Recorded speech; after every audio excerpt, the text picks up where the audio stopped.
મિત્રો ફરી એકવાર આપ સર્વેનું સ્વાગત છે। આપણે ગઈકાલે આયનીય સ્ફટિક રચના વિશેની વાત કરતા હતા અને આયનીય સ્ફટિકની અંદર એબી પ્રકારના આયનીય સ્ફટિકની વાત કરી હતી અને એવા એબી પ્રકારના આયનીય સ્ફટિકની અંદર આપણે જે પ્રથમ ઉદાહરણ છે કયું સોડિયમ ક્લોરાઇડનું લીધું હતું। તમને યાદ હશે કે સોડિયમ ક્લોરાઇડ NaClની અંદર Na+ આયનનું કદ એ Cl- આયનના કદની સરખામણીએ પ્રમાણમાં વધારે નાનું છે। ઘણી વખત એવું બનશે કે ધન અને ઋણ આયનના કદ લગભગ સરખા જેવા આપણે જે એના પછી એક્ઝામ્પલ લઈએ એના અંદર બતાવીએ છીએ। અહીંયા ધન આયનનું કદ નાનું અને ઋણ આયનનું કદ મોટું હતું। એનો બંનેનો જે સવર્ગાંક છે 6 હતો। જે Cl- આયનો હતા એ ક્લોઝ પેકિંગ પામતા હતા અને જે Na+ આયનો હતા એ એની ધાર ઉપર મતલબ કે અષ્ટફલકીય છિદ્રની અંદર ગોઠવાયેલા હતા અને અષ્ટફલકીય છિદ્રો કયો આગળ તો એના એક અંતઃ કેન્દ્રની અંદર અને એની જે 12 ધારો છે એના ઉપર ગોઠવાયેલા હોય છે। એટલે જે એનો સવર્ગાંક છે 6 આપણે બતાવ્યો હતો। એ જ રીતે જે ધનાયન અને ઋણાયનની જે ત્રિજ્યાઓ છે એનો સરવાળો કરીએ છીએ તો એ a/2 અથવા a = 2r + 2r - વડે આપણે દર્શાવ્યો હતો। હવે આ પ્રકારે એક બોર્ડની અંદર પ્રશ્ન પૂછાયેલો છે। આપેલા NaClની સ્ફટિક રચનામાં સ્ફટિક રચના માટેની વાત કરી છે। જ્યારે આપણે એકમ કોષ દોરીએ છીએ તો એવા એકમ કોષની જે સ્ફટિક રચના છે એની અંદર એક Cl- ખૂણામાંથી દૂર કરવામાં આવે તો બાકી રહેતા આયનો વડે સ્ફટિક રચનાનું સૂત્ર કયું બને છે। જો થોડુંક અહીંયા અલગ પ્રકારે આપણે વિચારવાનું છે। જો યાદ રાખો કે અહીંયા NaClનો સ્ફટિક છે। હવે NaClનો સ્ફટિક આપણે કેવી રીતે લઈએ છીએ તો NaClનો સ્ફટિક આ પ્રમાણે લઈએ છીએ।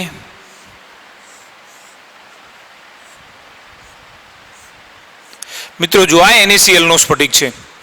હવે આ સ્ફટિકની અંદર Cl- આયનો કયો ગોઠવાયેલા છે તો FCC પેકિંગ કરે છે। એટલે Cl- આયનો આ રીતે ખૂણા ઉપર ગોઠવાયેલા હશે। એ જ રીતે એની જે 6 બાજુ અથવા જે 6 ફલક છે તે આગળ ગોઠવાયેલા હશે। હવે તમે જુઓ કે જો આ પ્રકારની એની ગોઠવણી થતી હોય તો બહુ આમાં સરળ રીતે આપણે જવાબ શોધી શકીએ એવું છે કે અહીં આગળ Cl- આયનની સંખ્યા કેટલી। જો અહીંયા Cl- આયનની કુલ સંખ્યા અત્યારે આ પોઝિશનમાં કેટલી છે તો 8 ખૂણા ઉપર અને 6 ફલક ઉપર। એટલે કુલ Cl- આયનની સંખ્યા આ એકમ કોષની અંદર યાદ રાખો કે એકમ કોષ દીઠ એની સંખ્યા કેટલી એમ નથી કહેતા। જે સ્ફટિક રચના આપેલી છે સ્ફટિક રચના માટે આપણે વાત કરીએ છીએ તો આ સ્ફટિક રચનાની અંદર કેટલા Cl- આયનની સંખ્યા કેટલી 14 છે। હવે ધન આયન કયો આગળ ગોઠવાયેલા છે તો આપણે જાણીએ છીએ કે ધન આયન એ બરાબર એક તો એના અંતઃ કેન્દ્રની અંદર ગોઠવાયેલો હશે અને બીજા કયો આગળ ગોઠવાયેલા હશે તો એની જે 12 ધાર છે તો એવી પ્રત્યેક ધારના મધ્ય બિંદુ ઉપર ગોઠવાયેલા હશે। દાખલા તરીકે આ એની ધાર છે।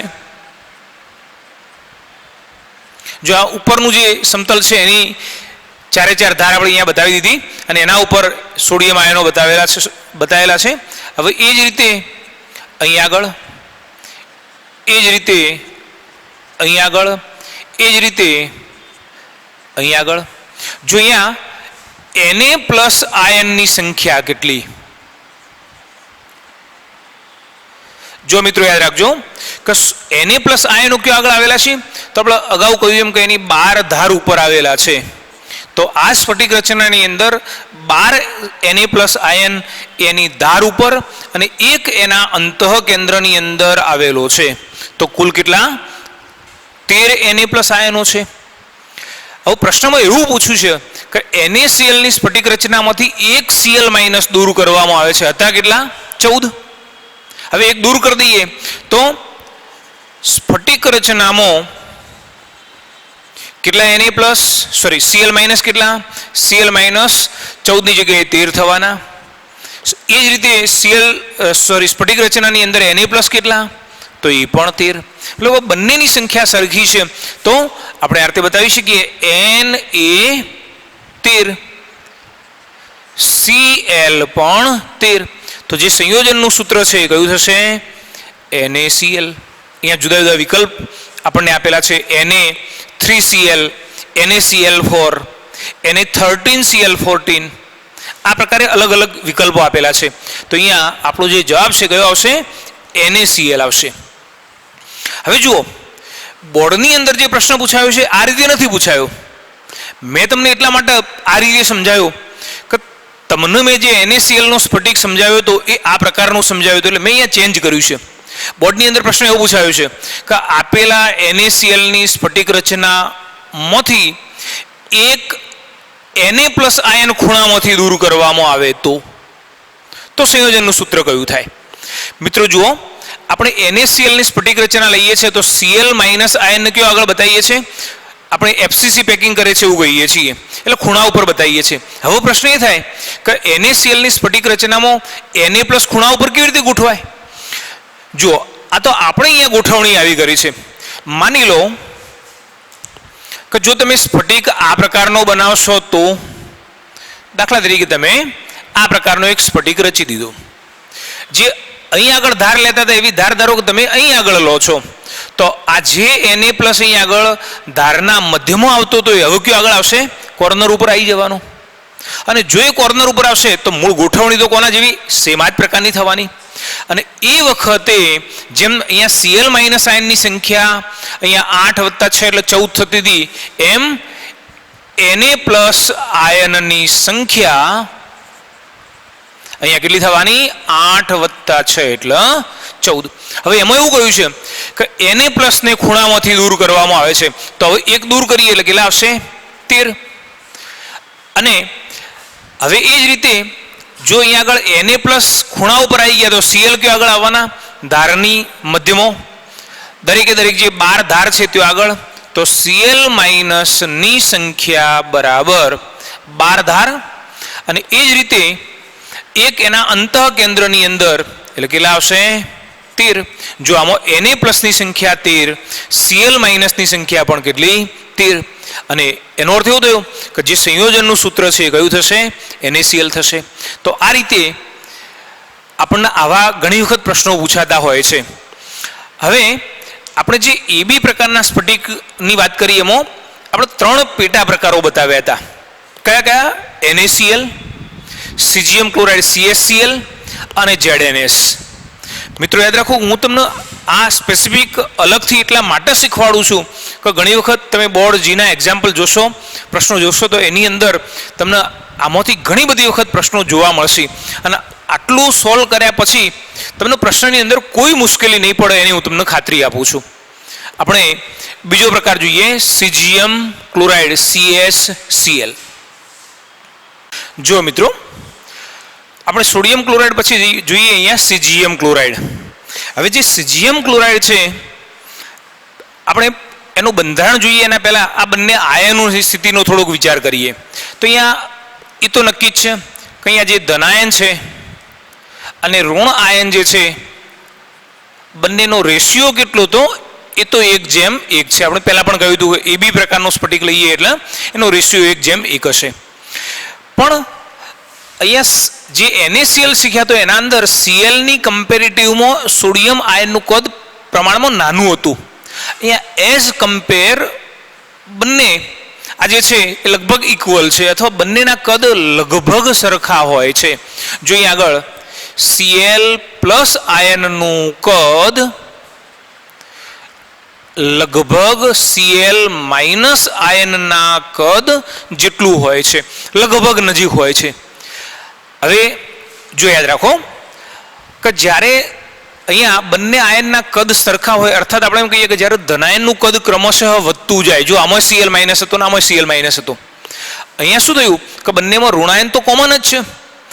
હવે પેલાની અંદર એવું હતું કે Cl ની સરખામણીમાં આનું કદ નાનું હતું, જ્યારે આની અંદર આ બંનેના કદ લગભગ સરખા છે. એટલે એનો અર્થ એવો થયો કે સોડિયમની તુલનામાં આ જે Cesium આયન છે એનું કદ મોટું હશે. અને આપણે જાણીએ છીએ કે lithium, sodium potassium, rubidium, caesium, જેમ જેમ સમૂહમાં ઉપરથી નીચે તરફ જઈએ એમ શું થાય? એક નવી નવી કક્ષા ઉમેરાતી જાય છે, કદ વધતું જાય છે. તો એની સ્થિતિ એના ધનાયનની અંદર પણ જોવા મળશે. તો અહીં આગળ સીઝિયમનું કદ મોટું હોય છે. એટલે આપણે અહીંયા બતાવી શકીએ કે સોડિયમ આયનની તુલનામાં સીઝિયમ આયનનું કદ મોટું હોય છે. મિત્રો યાદ રાખો કે જ્યારે ધનાયનનું કદ વધે તો શું થાય? કે એની આજુબાજુ જોડાતા જે ઋણ આયનો છે એની સંખ્યા વધવાની. જો દાખલા તરીકે તમે એક ધન આયન આવો લીધો, હવે આ ધન આયનની આજુબાજુ જ્યારે તમે ઋણાયનો ગોઠવવા જાઓ તો ઋણાયનો કેટલા ગોઠવી શકાય? જો દાખલા બહુ નાના કદનો છે તો આ રીતે તમે 2 જ ઋણાયનો ગોઠવી શકો. માન લો કે થોડુંક તમે મોટો લેશો તો આ રીતે કદાચ તમે આવા 3 ધનાયન ગોઠવી શકો. કદાચ એનાથી મોટો લેશો તો 4 ગોઠવી શકો. તો સ્વાભાવિક છે કે જેમ જેમ અહીં આગળ ધનાયનનું કદ વધતું જાય છે એમ એના આજુબાજુ ગોઠવાતા ઋણ આયનની સંખ્યા વધતી જાય છે. અર્થાત જેનો સવર્ગાંક છે એ વધતો જાય છે. યાદ રાખો કે કોઈ પણ એક આયનની આજુબાજુ ધનાયન લઈએ છીએ તેની આજુબાજુ જોડાતા ઋણ આયનની સંખ્યાને આપણે શું કહીએ છીએ? સવર્ગાંક કહીએ છીએ. મિત્રો યાદ રાખો કે NaCl ની અંદર Na+ નો સવર્ગાંક એ 6 હતો. Cl- નો પણ જે સવર્ગાંક છે કેટલો? 6 હતો.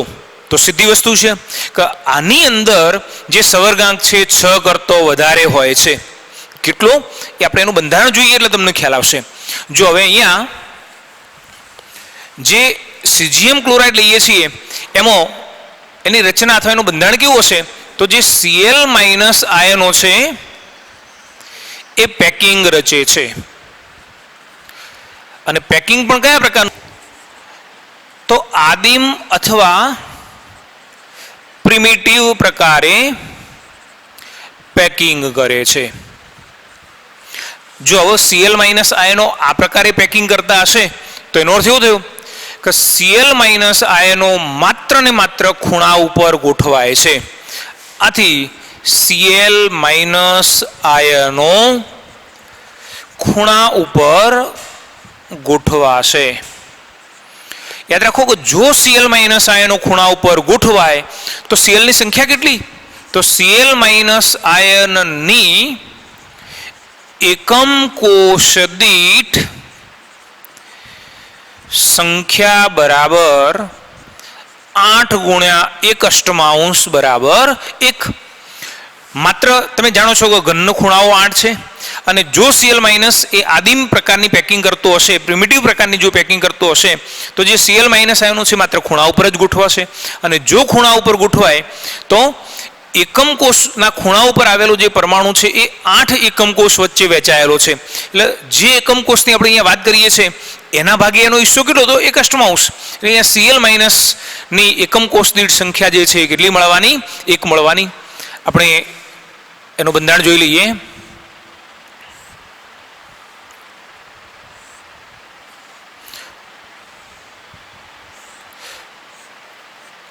જુઓ મિત્રો, અહીં આગળ આ જે Cl- આયન છે એ કયો આગળ? તો આ રીતે ખૂણા ઉપર ગોઠવાય છે. Cl- આયનો એ ખૂણા ઉપર ગોઠવાયેલા છે. બધા Cl- આયનો ગોઠવાયેલા છે. હવે પ્રશ્ન એ થાય કે સીઝિયમ આયન Cs+ આયન કયો આગળ ગોઠવાશે? તો Cs+ આયન એ એના અંતઃ કેન્દ્રની અંદર ગોઠવાય છે.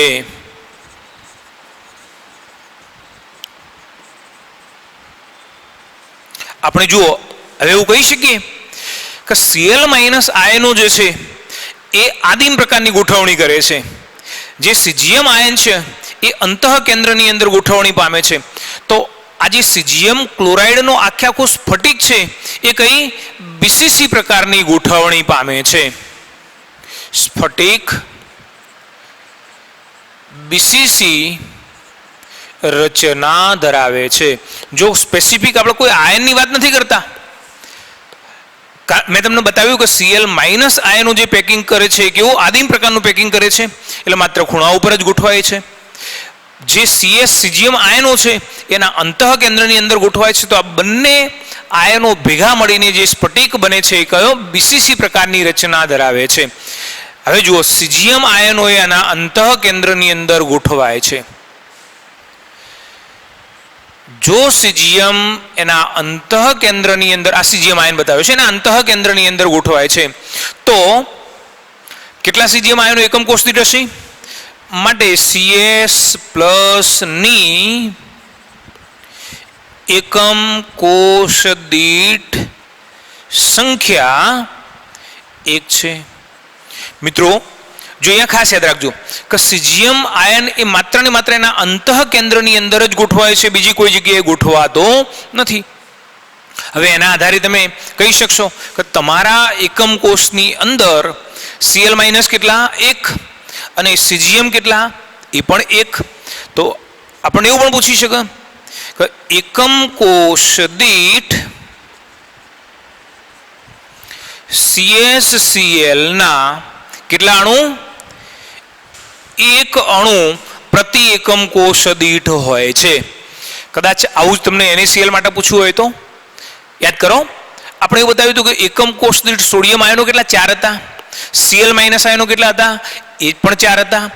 તો એકમ કોષ દીઠ જો સોડિયમ ક્લોરાઇડના અણુની સંખ્યા પૂછી હશે તો એ 4 થવાની, પણ જો અહીંયા એકમ કોષ દીઠ સીજીએમ ક્લોરાઇડના અણુની સંખ્યા પૂછી હશે તો એ કેટલી મળવાની? આપણને 1 મળવાની. જો હવે આપણે જોવાનું છે કે એનો સવર્ગ આંક કેટલો થાય. મિત્રો યાદ રાખો કે આપણે અહીંયા સવર્ગ આંક કેવી રીતે નક્કી કરીશું, અને સવર્ગ આંક અહીંયા બંને આયનનો નક્કી કરવાનો છે. તો સૌથી પહેલા લઈએ CS+ નો સવર્ગ આંક.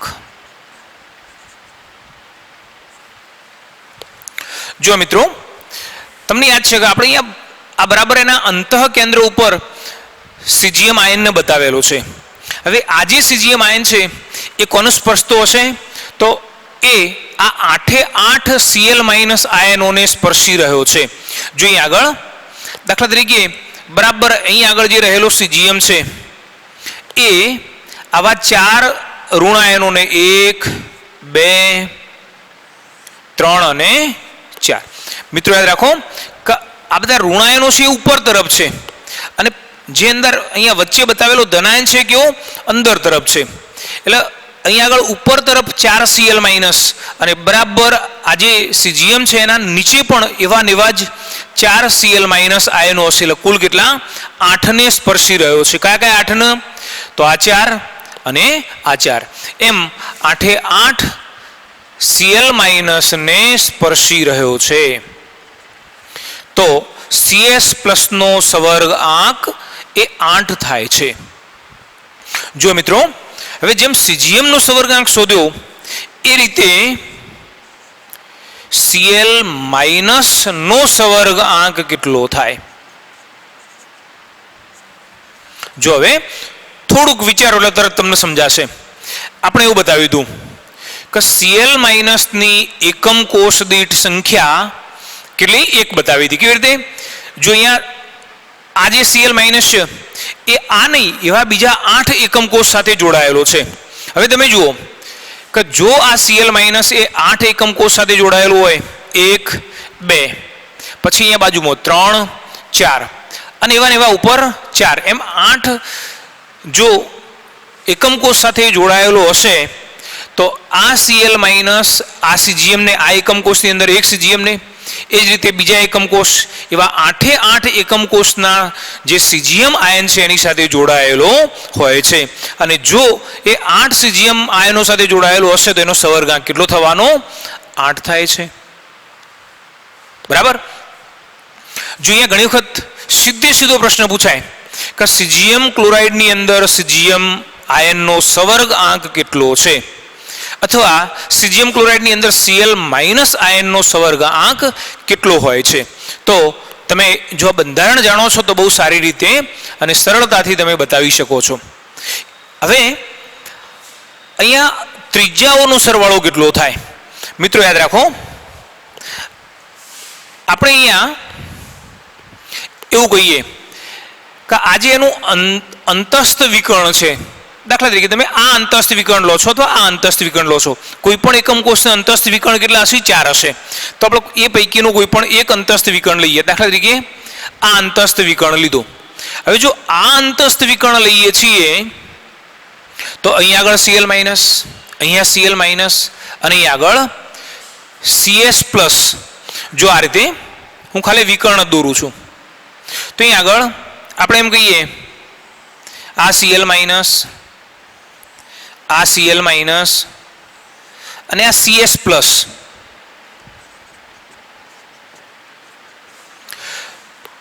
જો મિત્રો યાદ રાખો કે આ અંતસ્થ વિકર્ણની જે કુલ લંબાઈ છે એ કેટલી થવાની? √3a. આપણે પેકિંગ ક્ષમતાની અંદર એનો ઉલ્લેખ કરેલો છે. અંતસ્થ વિકર્ણની જે લંબાઈ છે એ કેટલી? √3a થવાની. હવે જો આજે અહીંયા આગળ આટલું જે માપ છે એ ત્રિજ્યા છે. આપણે શું કહીએ સરળતા માટે? r માઇનસ કહીએ. આ પણ શું કહીએ? r માઇનસ કહીએ. જ્યારે આને શું કહેવાય? r plus r plus. તો આપણે એવું કહી શકીએ જો એના પછી અંતસ્થ વિકર્ણ ની લંબાઈ બરાબર 2r પ્લસ 2r માઇનસ. અને અંતસ્થ વિકર્ણની લંબાઈ કેટલી છે? √3a is equal to 2r plus 2r minus. જો મિત્રો જીની અંદર આના ઉપરથી એક એક્ઝામ્પલ પૂછાયેલો છે. હવે પ્રશ્ન કેવો છે? પ્રશ્નાર્થે છે. આ જીમાં પૂછાયેલો જ પ્રશ્ન છે કે સીઝિયમ ક્લોરાઇડ BCC પ્રકારે સ્ફટિકીકરણ પામે છે. RCS પ્લસ RCl માઇનસ બરાબર ખાલી જગ્યા. પછી કંઈક આવા વિકલ્પો આપેલા છે. √3/4a, √3a, √3/2a અને કોઈક અન્ય વિકલ્પ આ રીતે છે.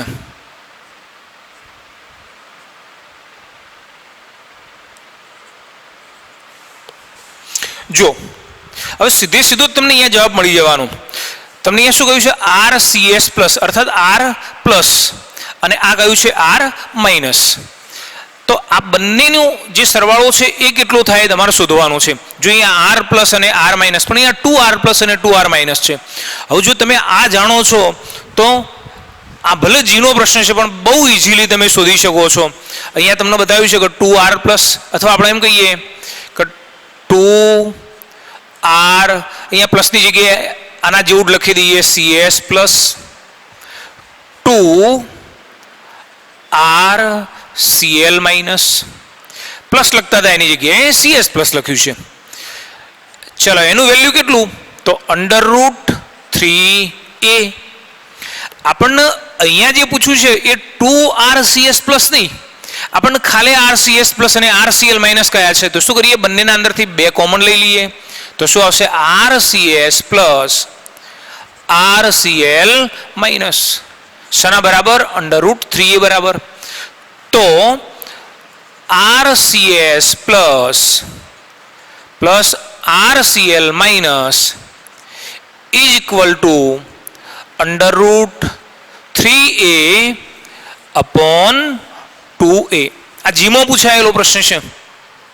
હવે જો બહુ સહેલાઈથી તમે આનો જવાબ શોધી શકશો, પણ મેં કહ્યું એમ કે ક્યારે તમને જવાબ મળશે? જ્યારે તમે આ સ્ફટિક રચનાનો બરાબર સારી રીતે સમજ્યા હશો, એની ગોઠવણી જે છે એને બરાબર તમે વિચારી હશે, તો તમને આનો જવાબ શોધવામાં કોઈ મુશ્કેલી પડશે નહીં.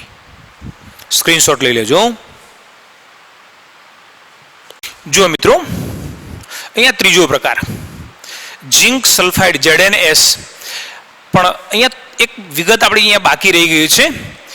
આપણે એના ઉદાહરણ મતલબ કે સીઝિયમ ક્લોરાઇડના જેવા બીજા ઉદાહરણ કયા કયા સ્ફટિક રચનાની અંદર જોવા મળે છે તો યાદ રાખજો. એના જે ઉદાહરણ છે એ સીઝિયમ બ્રોમાઇડ, સીઝિયમ આયોડાઇડ. જો યાદ રાખો કે અહીંયા Cl ની તુલનામાં Br માઇનસ અને I માઇનસનું કદ વધતું હશે, પણ એઝ કમ્પેર અહીંયા આ જે સીજીએમ આયન છે એનું અને Br માઇનસનું સીજીએમ આયન I માઇનસ આ બધા લગભગ કદમાં બહુ મોટા તફાવત નથી. એટલે આપણે એના ઉદાહરણ તરીકે CsBr CsI જે પણ આ જ પ્રકારની સ્ફટિક રચના ધરાવે છે, એ જ રીતે TlBr TlI. TL means tellurium. તો કદાચ આ તમને એટલા માટે મેં ઉદાહરણ સમજાવ્યું કે સીજીએમ ક્લોરાઇડની જગ્યાએ કદાચ સીજીએમ બ્રોમાઇડ પૂછ્યું તમે એમ કહેશો કે સાહેબ આની તો રચના આપણે શીખ્યા જ નથી. તો યાદ રાખો કે સીજીએમ ક્લોરાઇડ ના જેવી જ સ્ફટિક રચના સીજીએમ બ્રોમાઇડ, સીજીએમ આયોડાઇડ, ટેલુરિયમ બ્રોમાઇડ અને ટેલુરિયમ આયોડાઇડની જોવા મળે છે. ચાલો હવે જોઈશું ઝિંક સલ્ફાઇડ ZnS. મિત્રો યાદ રાખો કે જે ZnS છે એની અંદર પણ એનો જે ધનાયન અને ઋણાયનનો રેશિયો છે કેટલો 1:1 છે. આપણે જાણીએ છીએ કે Zn નો ચાર્જ કેટલો +2 અને S2 માઇનસ નો ચાર્જ કેટલો, મતલબ S2 માઇનસ એમાં પણ ચાર્જ -2. પણ અહીં આગળ જ્યારે સ્ફટિક રચના બને છે ત્યારે બંને એક Zn2 પ્લસ અને એક S2 માઇનસ છે, એટલે બંનેનો જે રેશિયો છે, સંખ્યા છે, એ કેટલી 1:1 થવાની. જો અહીંયા મિત્રો એક બાબત હંમેશા યાદ રાખવાની કે કોઈક ક્યોંક રેર કેસની અંદર કોઈક અપવાદ આપણે જોઈશું આગળ, તો એવા અપવાદની અંદર જ જે પેકિંગ બનાવે છે એ ધનાયન હશે, બાકી મોટા ભાગે જે પેકિંગ છે કોણ બનાવતું હશે, ઋણાયન બનાવે છે. તો અહીં આગળ જે S2 માઇનસ આયનો છે એ પેકિંગ બનાવે છે. એટલે આપણે અહીંયા બતાવીએ કે S2 માઇનસ આયનો FCC અથવા CCP પેકિંગ રચે છે. જો મિત્રો યાદ રાખો કે અહીંયા S2 માઇનસ આયનો જો FCC પેકિંગ રચતા હોય તો એ ક્યાં આગળ ગોઠવાવાના, એના ખૂણા ઉપર ગોઠવાવાના, અને જે એનું ફલક છે એવા 6 ફલકના કેન્દ્રની અંદર એ ગોઠવાવાના છે. માટે S2 માઇનસ આયનો એક ખૂણા ઉપર અને 2 ફલકના કેન્દ્રમાં ગોઠવાય છે. જો એની સંખ્યા આપણે જાણીએ છીએ કે ખૂણા કેટલા 8 અને એક ખૂણો એ 8 એકમ કોષ વચ્ચે વહેંચાયેલો છે, એટલે એની સંખ્યા કેટલી થશે 1. એ જ રીતે ફલક કેટલા 6 અને પ્રત્યેક ફલક ઉપર આવેલો જે S2 માઇનસ આયન છે 2 એકમ કોષ વચ્ચે વહેંચાયેલો હશે, એટલે એની સંખ્યા થશે 3. તો અહીંયા કુલ સંખ્યા જે છે કેટલી થવાની 4 થવાની. ક્યારેક પ્રશ્ન પૂછે કે ઝિંક સલ્ફાઇડની અંદર એકમ કોષ દીઠ S2 માઇનસ આયનોની સંખ્યા કેટલી, તો આપણે અહીંયા બતાવીએ કે એકમ કોષ દીઠ S2 માઇનસ ની સંખ્યા બરાબર કેટલી 4 થાય છે. જો આપણે અહીંયા S2 માઇનસ આયનની સંખ્યા તો ગોઠવી દીધી, S2 માઇનસ આયનો એ FCC પેકિંગ કરે છે, એટલે આ પ્રમાણે એની ગોઠવણી થવાની. હવે પ્રશ્ન એ થાય કે જે ઝિંક આયનો છે એ ક્યાં આગળ ગોઠવાય છે. મિત્રો જુઓ, જે Zn2 પ્લસ આયનો છે એ ચતુષ્ફલકીય છિદ્રની અંદર ગોઠવાય છે, પણ ઓલ્ટરનેટ ચતુષ્ફલકીય છિદ્રની અંદર ગોઠવાય છે, એકાંતરે ચતુષ્ફલકીય છિદ્રની અંદર ગોઠવાય છે. આપણે જાણીએ છીએ કે જો ક્લોઝ પેક પામતા પરમાણુની સંખ્યા n હોય, ક્લોઝ પેક પામતા પરમાણુની સંખ્યા n, તો પછી ચતુષ્ફલકીય છિદ્રો કેટલા થવાના 2n થવાના. જો મિત્રો અહીંયા જે Zn2 પ્લસ આયનો છે એ કયો ગોઠવાય, તો ચતુષ્ફલકીય છિદ્રોની અંદર ગોઠવાય છે, પણ કેવા ઓલ્ટરનેટ ચતુષ્ફલકીય છિદ્રની અંદર, એકાંતરે ચતુષ્ફલકીય છિદ્રની અંદર ગોઠવાય છે. તો આપણે અહીંયા બતાવીએ કે Zn2 પ્લસ આયનો એકાંતરીય ચતુષ્ફલકીય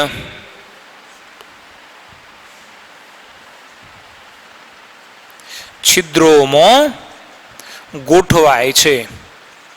જો મેં બતાવ્યું છે તમને, એટલે અહીંયા હું ફરીથી નોંધ કરતો નથી. જેટલા ક્લોઝ પેક પામતા પરમાણુ છે એના કરતાં ચતુષ્ફલકીય છિદ્રોની સંખ્યા એ ડબલ હોય છે. એટલે સીધી વસ્તુ છે કે જો એકમ કોષ દીઠ ક્લોઝ પેક પામતા પરમાણુની સંખ્યા 4, તો અહીંયા જે ચતુષ્ફલકીય છિદ્રો છે એની સંખ્યા 8 થવાની. એટલે આપણે અહીંયા બતાવીએ કે અહીં 8 ચતુષ્ફલકીય છિદ્રો છે, પરંતુ એકાંતરે Zn2+ આયનો ગોઠવાતા હોવાથી એની સંખ્યા બરાબર એકાંતરે ગોઠવાય છે. છિદ્રોની સંખ્યા 8 છે, પણ 8 છિદ્રોમાં નથી ગોઠવાતા. એકમાં ગોઠવાય તો બીજામાં નહીં ગોઠવાય, આ બાજુ આમાં ગોઠવાશે તો સામે નહીં ગોઠવાય. આપણે જોઈએ કઈ જગ્યાએ ગોઠવાય છે, તો અહીં આગળ અડધા સ્થાનમાં જ ગોઠવાશે. એટલે 8 ચતુષ્ફલકીય છિદ્રો પૈકી એ 4ની અંદર ગોઠવાય છે. તો એકમ કોષ દીઠ Zn2+ આયનોની સંખ્યા એ પણ 4 છે. જો મિત્રો યાદ રાખો કે એકમ કોષ દીઠ S2- ની સંખ્યા કેટલી? 4. એ જ રીતે એકમ કોષ દીઠ Zn2+ આયનની સંખ્યા કેટલી? તો એ પણ 4. આપણે ઘણી વખત પ્રશ્ન એવો પૂછે કે એકમ કોષ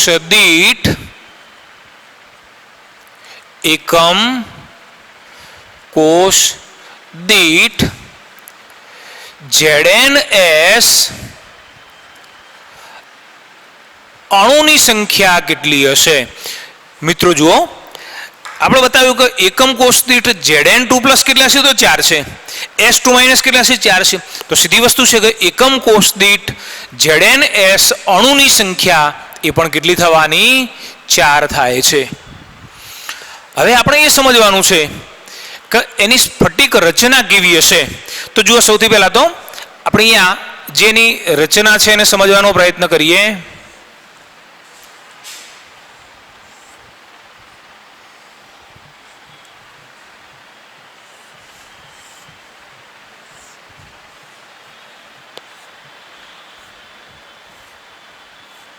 જો મિત્રો, આપણે એવું કહ્યું કે S2- આયનો એ ખૂણા અને ફલક ઉપર ગોઠવાયેલા છે.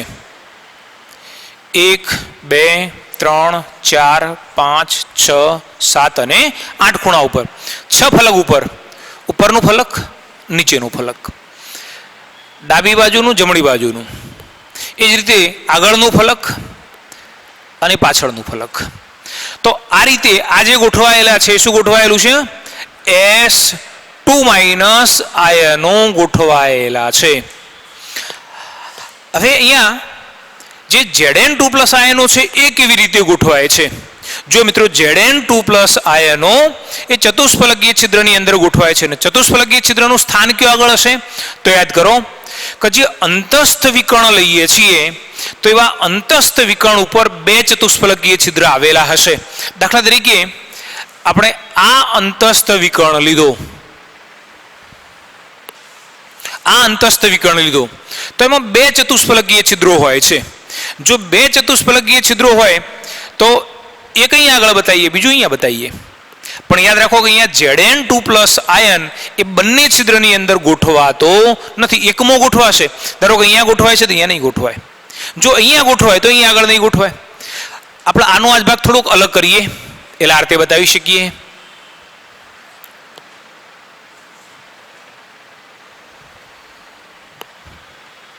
જો ચતુષ્ફલકીય છિદ્ર એ કયો આગળ, એક્ઝેક્ટ કયો આગળ હશે હું તમને બતાવું. યાદ રાખો કે આપણે અંતસ્થ વિકર્ણ લીધો છે ને અંતસ્થ વિકર્ણની જે લંબાઈ છે એ કેટલી થવાની? આ રીતે હમણાં જ બતાવ્યું, √3a થવાની. ધારો કે તમે બરાબર એના અહીં આગળ 2 ભાગ કરી દો તો આટલી લંબાઈ કેટલી થવાની? √3/2a થવાની. હવે આ જે ચતુષ્ફલકીય છિદ્ર છે એ કયો આગળ હોય? બરાબર 8 જે લંબાઈ છે એના સેન્ટરમાં.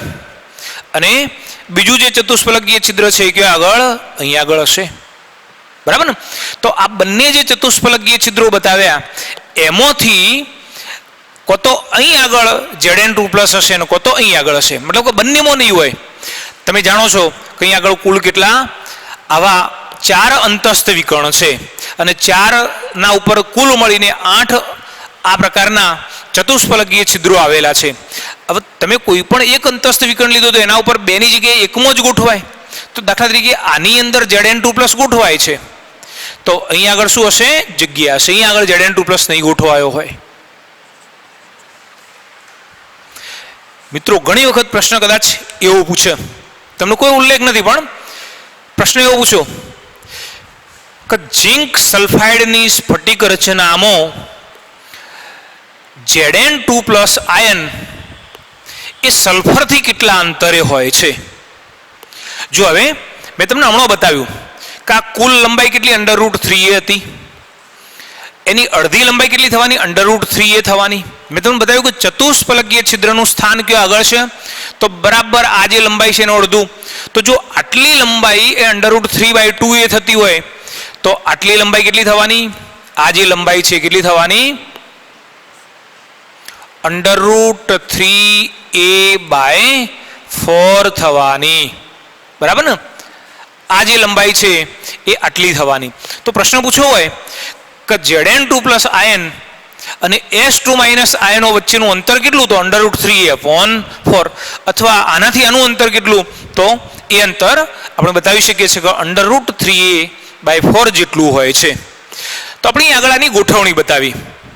જો હવે સૌથી મહત્વની બાબત છે કે એનો સવર્ગ આંક કેટલો થાય. મિત્રો યાદ રાખો, આપણે સૌથી પહેલા તો સવર્ગ આંકની વાત કરીએ તો અહીંયા સવર્ગાંક જોઈએ S2- નો. S2- આયનનો સવર્ગ આંક. મિત્રો જુઓ, S2- કયો આગળ આવેલો છે? ખૂણા ઉપર આવેલો છે. જો S2- આયન એ ખૂણા ઉપર આવેલો હોય તો આપણે એવું કહીએ છીએ કે અહીં આગળ રહેલો આયન એ 8 એકમ કોષની અંદર વહેંચાયેલો હશે.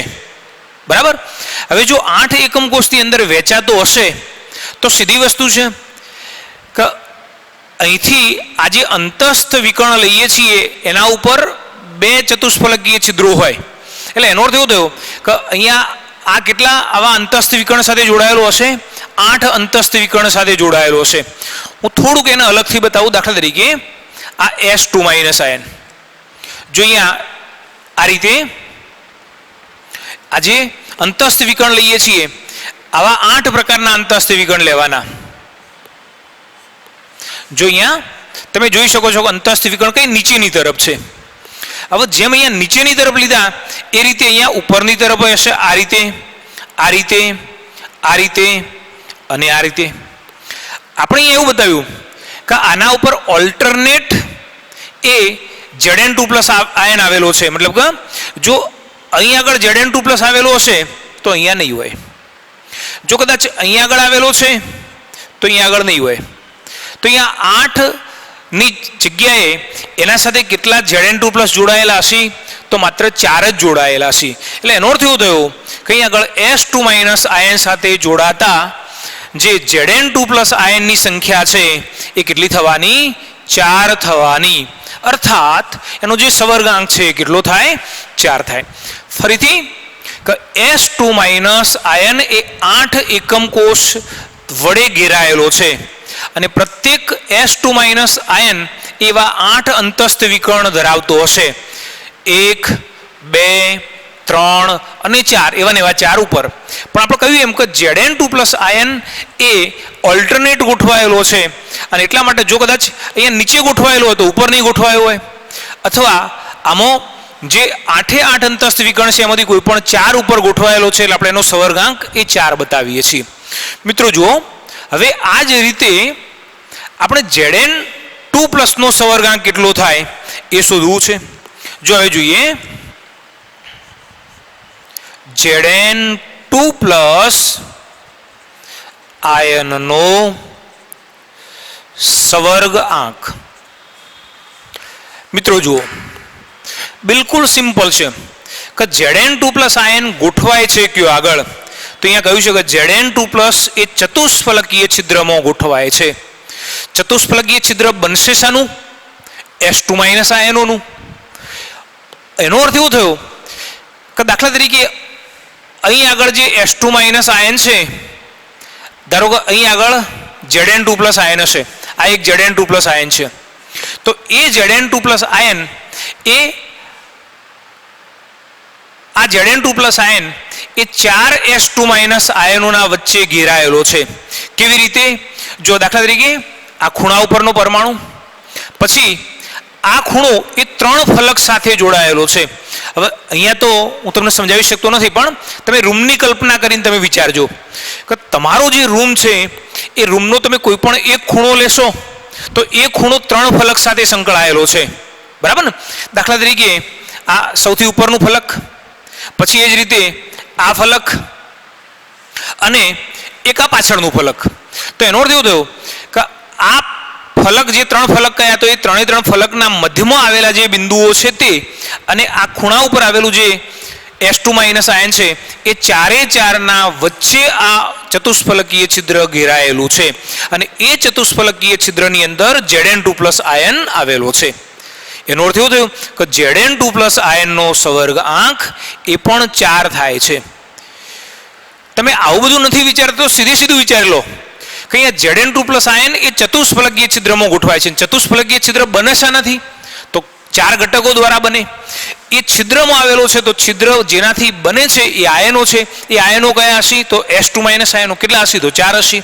તો એનો અર્થ એવો થયો કે Zn2+ આયન એ 4 S2- આયનોને સ્પર્શે છે, અને પરિણામે એનો જે સવર્ગાંક છે કેટલો થવાનો? 4 થવાનો. ચલો હવે છેલ્લા આપણે જોઈ લઈએ એના ઉદાહરણ કયા કયા છે. મિત્રો યાદ રાખો કે આના ઉદાહરણ તરીકે મતલબ કે બરાબર ZnS જેવી જે ગોઠવણી ધરાવતા ઉદાહરણ છે કયા? CuCl, CuBr, CuI. જો અહીંયા Cl નો ચાર્જ -1 લીધેલો છે, એટલે એનો અર્થ અહીંયા સ્પષ્ટ થાય છે કે અહીંયા Cu+1 ચાર્જ વાળો હશે, બરાબર ને? તો CuCl, CuBr, CuI. અને એનું બીજું એક ઉદાહરણ આપણે લઈએ છીએ અહીંયા સિલ્વર આયોડાઇડ AgI. તો આ પ્રકારના જે અણુઓ છે એ આવી સ્ફટિક રચના ZnS પ્રકારની સ્ફટિક રચના ધરાવે છે, જેમાં ઋણ આયનો એ આવી FCC અથવા CCB પ્રકારની પેકિંગ રચના કરે છે, જ્યારે જે ધન આયનો છે એ ચતુષ્ફલકીય છિદ્રોની અંદર ગોઠવાય છે, પણ કેવા? એકાંતરે ચતુષ્ફલકીય છિદ્રોની અંદર ગોઠવાશે, અને એના પરિણામે એની જે ગોઠવણી છે ZnS પ્રકારની મળે છે. નેક્સ્ટ ટાઈમે હજુ આપણે બીજા 2 પ્રકારો છે એની વાત કરીશું. આભાર.